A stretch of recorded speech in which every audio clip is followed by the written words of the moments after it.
Well, the US President Donald Trump has insisted on the existence of the confiscation, as he's termed it, of land owned by white Afrikaner farmers.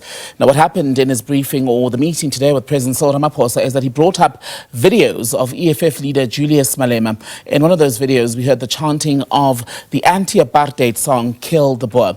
Trump even brought newspaper clippings of these alleged farm murders to the briefing and suggested, in fact, that if he was in charge of the government here, someone like Julius Malema would have been arrested. Let's get the view then of the EFF, Sinao Tambo. Sinao, good evening. You saw what unfolded in the Oval Office, the videos of your leader being brought up as proof to support these unsubstantiated false claims of a white genocide. What say you now? Look, we think that Cyril Ramaphosa and his delegation of white males who have amassed privilege in South Africa at the backs of African people was something we predicted and something we warned about, that it was going to be an exhibition of humiliation. And that's exactly what happened. Donald Trump set them up. He had video clippings waiting and newspaper clippings waiting to support his disinformation.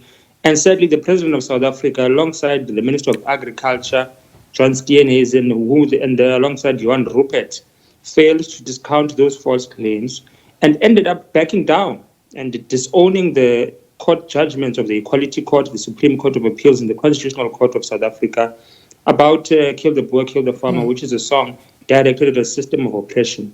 But they didn't only backtrack on that. They were almost groveling, trying to explain themselves about land expropriation without compensation, to the point of disowning it. I mean, we've adopted an expropriation act here in South Africa, which allows expropriation of land with nil compensation, but they were almost disowning that piece of legislation, and the EFF warned that this would happen. So we feel vindicated as economic freedom fighters, and we're proud that our leader, the CIC, Julius Malema, and the EFF are at the forefront of shaking the corridors of the White House with our legislative agenda of land expropriation without compensation. And we will not backtrack on those pieces of legislation and in those political principles. The people you cited all three of them said in that briefing, while they did not defend those clips of the EFF, that they distanced themselves, in fact, saying yours is a minority party and what you have been singing, chanting, saying is not a reflection of government policy. But all three said that there isn't a farm murder crisis in South Africa, but a violent crime problem. Do you give them credit for that? I think they were unable to assert themselves. A lot of their comments were pretexted by a bit of groveling, semblance of trying to humble themselves before someone who clearly had a predetermined agenda. And the fact that they tried to disown the song without bringing up the constitutional legitimacy of it, as according to the laws of this country, is a disappointment which must be condemned. They failed to advocate for South Africa's policy posture on land expropriation without compensation, and they allowed Johan Rupert, who out of nowhere smuggled in some condition that Starlink must be allowed to operate in South Africa in order to help with monitoring of crime. How do we know that it will only monitor crime? How do we know it won't be abused to further the interests of the United States of America, of surveillance in South Africa?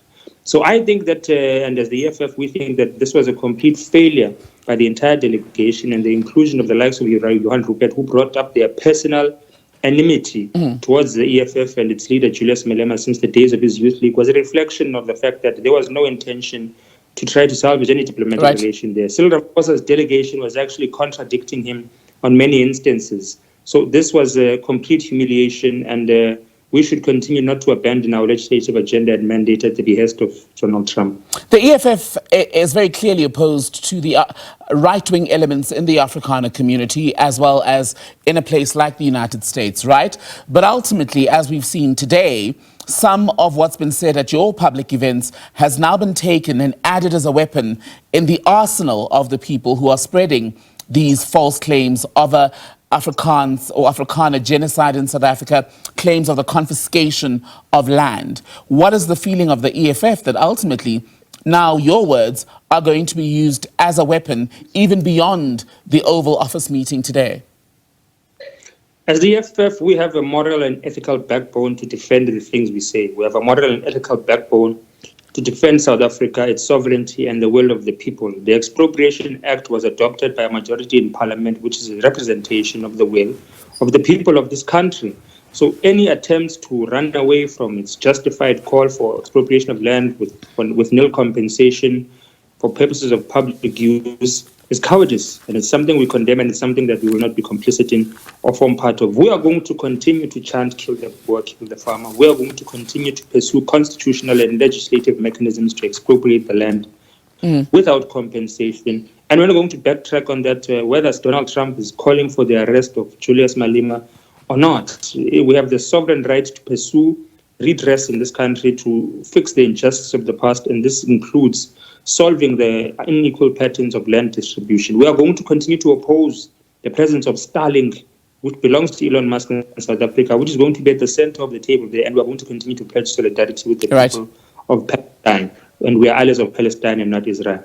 And interesting on that note, Donald Trump, by the way, did not answer in an affirmative way when he was asked if he would want to strong-arm, I'm paraphrasing, the South African government into dropping the genocide case against Israel at the International Court of Justice. But lastly, the trade relationship with the United States is a big one. In the last year, total U.S. goods trade with South Africa was $20.5 billion. U.S. goods exports to South Africa were only $5.8 billion of that. South African goods sold to America amounted to about $14.7 billion, according to some of the data that is out there. Is the trade relationship, or is the relationship as a whole with the Americans the one that you feel is worth saving, even with your misgivings around Starlink, Donald Trump, etc.? Because as Zingiswa Losi was saying, there are about 600 American companies that she says are in the country at the moment, and 500,000 jobs dependent on their continued stay. Look, we think there will always be a relationship to salvage with the American people, whom we think are not going to allow for Donald Trump to rough ride them and allow for them to be embarrassed continuously on the international stage. There are possible allies in Congress. There are possible allies amongst the working class people of the United States of America. And we should, as members of parliament, pursue relations with members of Congress in the USA to pursue good diplomatic and trade and economic relationships for the future, because Trump's administration is only going to last for 4 years, and we should not cut completely the ties that we have. But what happens in that 4 years then, Sinao? Do we make concessions? Does South Africa make any concessions? Do we let the relationship, does the country let the relationship burn down to the ground and wait it out? Because the other possibility is that Trump may be followed by another Republican who follows the same talking points. That would be extremely unfortunate, and I think that puts a responsibility on the shoulders of all of us as South Africans, particularly legislatures, to pursue alternative trade relations with nations that do not pursue imperialist aggression or try to strong-arm us by coercing us using disinformation of white genocide that does not exist, or try to strong-arm us into choosing who our allies and who our enemies must be in terms of Israel and Palestine. We must pursue relations with China. We must pursue relations with the nations in the Middle East, such as Iran, whom the United States of America does not want us to have a relationship with. We must pursue relationships with nations such as Brazil, India, to pursue alternative mechanisms to develop our telecommunications infrastructure, our agricultural trade relationships, because it seems like the next 4 years are going to be difficult if we're going to have to continue to be embarrassed in Washington, in the White House, by an illiterate, maniacal Trump administration. But if the Russians, the Chinese had any interest in filling this trade gap, let's say 20 billion worth in 1 year, they would have done so already. They would have bought the automotive parts, the citrus, the grapes, etc., the wine. Look, I think we've seen some meetings occurring between the Minister of Trade and Competition and Industry, the Deputy President of South Africa, where there's been some indications of a pursuit of relationship with China that is entrenched. We as the EFF continue to have good bilateral relations with the People's Republic of China historically, and we've always affirmed the leadership of President Xi Jinping, who has been a leading force in fighting against imperialist strong-arming and coercion through tariff wars. And I think that we must now take seriously the need to entrench those relationships, because as much as the relations between us and the United States of America should not burn to the ground, we can clearly see that they are disingenuous in their interaction with us. Their aim is to humiliate and undermine African sovereignty. And that dictates that we must pursue alternative mechanisms, and we should be patient with that pursuit as well. Sinao Tambo, EFF national spokesperson, speaking to us this evening on SABC News. We're hoping, by the way, still to be able to bring you a conversation with the Mkhonto weSizwe Party, because a clip of their leader, Jacob Zuma, also came up in that Oval Office meeting.